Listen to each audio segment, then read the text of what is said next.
Hello again folks, welcome back. Day 14, January Jail Jewellery Challenge.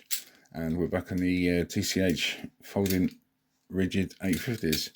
So I thought I would see if we can get the door locks off today. Let's make sure they're on. Squeezy, squeezy. And we're going to use the ball pick from the Southern Specialty Shackleman set. And we will first go in and see if we can get that double lock off, like so, and then we will then go in and see if we can get the single lock off.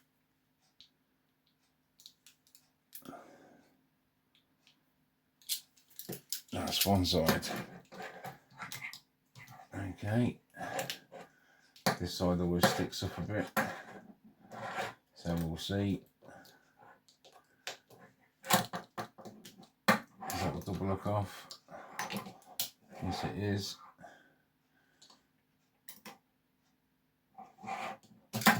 There we go.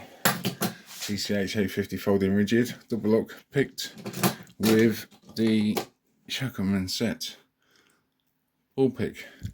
That's it for now folks. See you tomorrow for day 15. Thanks for watching. Bye bye. We are Shackleman.